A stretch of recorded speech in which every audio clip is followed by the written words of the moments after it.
So I've long had a dream to open a restaurant centered around a Viking theme.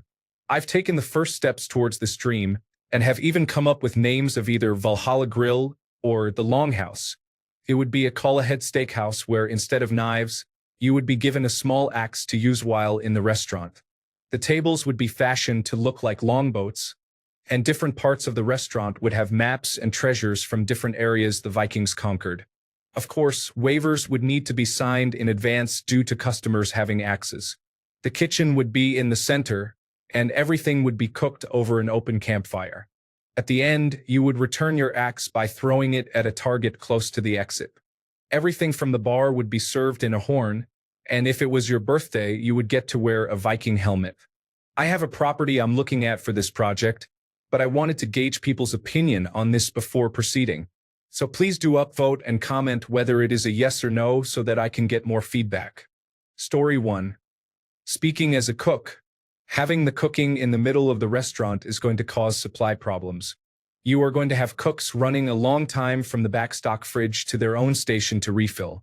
And to retrofit it so that you have a functioning kitchen in the middle instead of where the current kitchen is will ruin your budget for no good reason. The open campfire idea isn't going to work. The amount of suction from your vents to get the smoke out would drown out any conversation. You'd need to use standard gas grills. Speaking as a glutton, axes? Who eats a steak with an axe? It's a bad promotion that might get people hurt. But there is something there. 2 rows of long benches, good ambience, good concept. But don't think too far outside the box, and consult with someone who has actually opened and run a successful restaurant. Story 2. The Longhouse is the better name. Maybe add a few typical Nordic dishes. Check if open fires are allowed in restaurants before designing the inside. There are businesses that offer axe throwing. Think in that direction instead of ruining your steak axes. Good luck.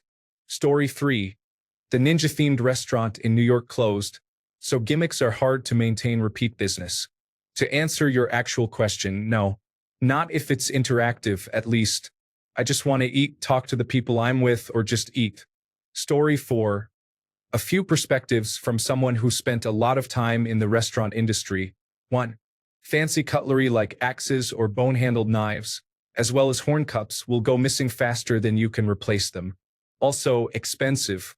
If a waiver is needed just to enter, this idea is already dead in the water. I don't know if you're shooting for authenticity, but if you are, then you should know that cattle would likely only be butchered for their meat once they were no longer good for labor or production of milk. It would have been tough and better suited to sausages or stews rather than steaks. Follow up to the above. The Scandinavian diet would have included fish and dairy products as major features, supported strongly by cereals and vegetables. From a logistical perspective, having the kitchen in the center of the restaurant would be quite difficult. In addition to the main cook line, you also need prep areas, storage, scullery, access for utilities, air handling, etc. Cooking over an open campfire may sound cool, but how do you realistically do this? Let's say you have a large diameter fire pit with grates over the top. How do you control temperature? How much wood does it need to be fed? Where is it stored? And what will it cost you? How many cooks can actually get around the pit at once, as well as have room for all of the dishes they're preparing? What do you mean when you say it's a call-ahead restaurant? Where will you source Scandinavian foods for your menu? These will likely be specialty items not normally carried by major food distributors. What will you do when you can't get all of the ingredients for your menu? Trust me, this will happen likely often. What do you personally know about the restaurant industry? If this is a good idea, where is it being executed successfully? What will it cost you to construct your concept? What are your regular operating costs? And do you have the capital to keep it running for years if you're not immediately turning a profit? As an owner, are you willing to work 100-plus-hour weeks without having a day off for months on end? 10. Do you understand how to do restaurant profit and loss?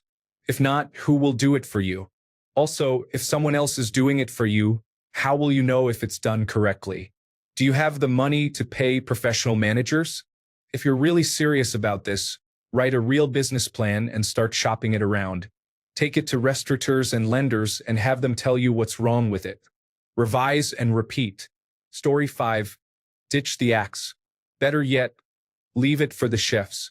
Do something tableside with it, kind of like how some Mexican restaurants prepare guacamole in front of you. Don't cook over the open campfire.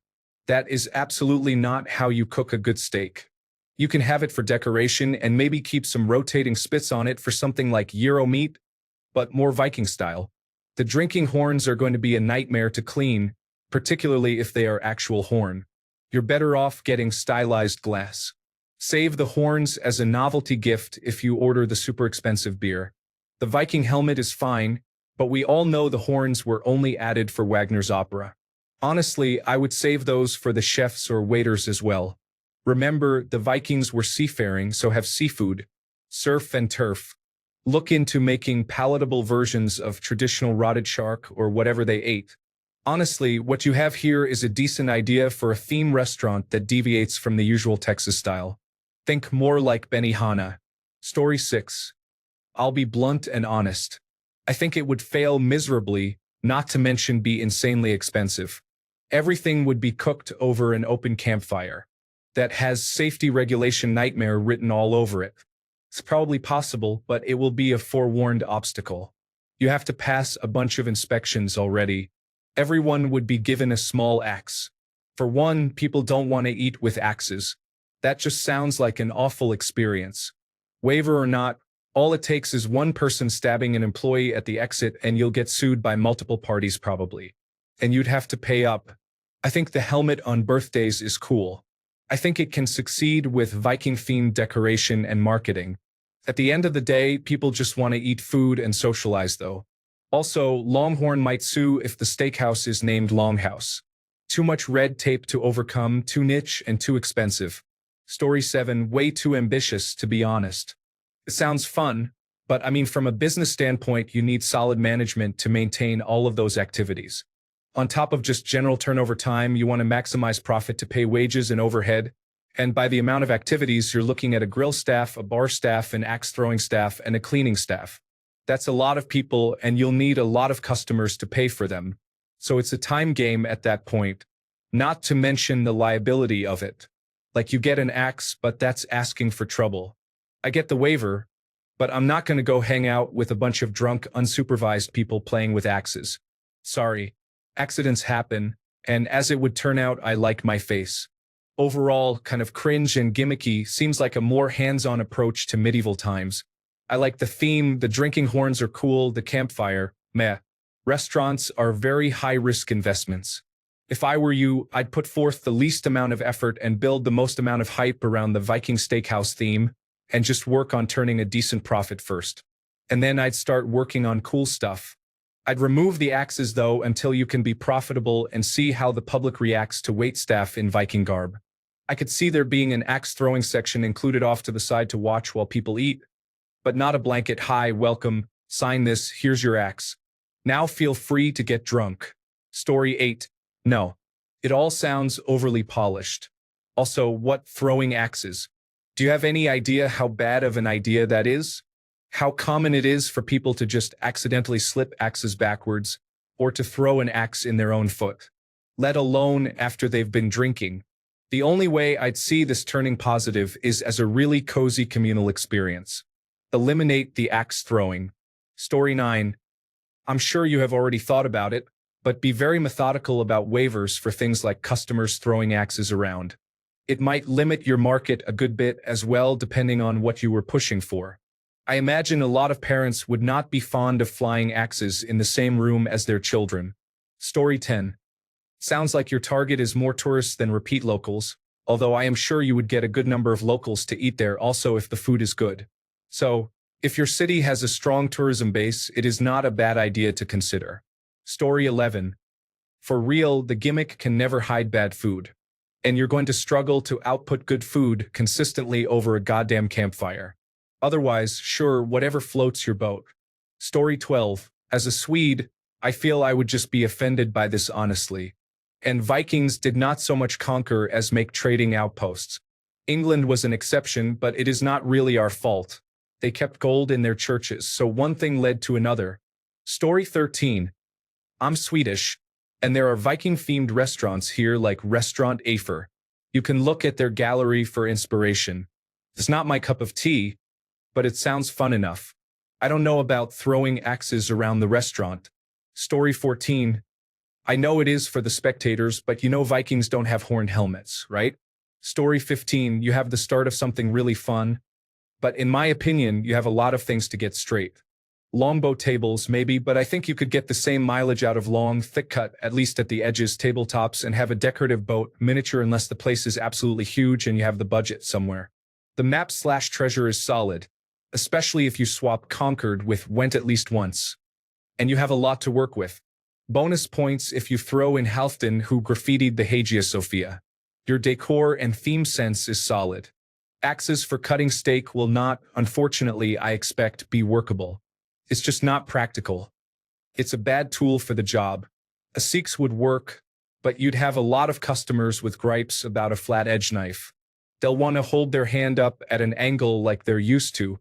Get a showy cook who knows how to plate a meal to pre-slice that steak with a flourish, and stamp some cheap stuff with some futhark for people who expect steak knives, and you've smoothed it out. The steak arrives with a clear indicator that it's cooked properly, and the customers have a show and something different. Don't allow the throwing of any sort of utensil. Fun with friends, not so much in a public restaurant where that guy is inevitably going to be around. Drinking horns for the really expensive stuff, maybe? I own a drinking horn because it's fun, but it's a pain. Scratch the wax coating, and it smells like unwashed cow.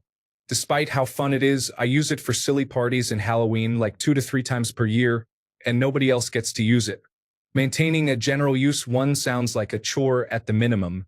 Also, the first drink anyone takes out of those is going to spill everywhere and make a mess.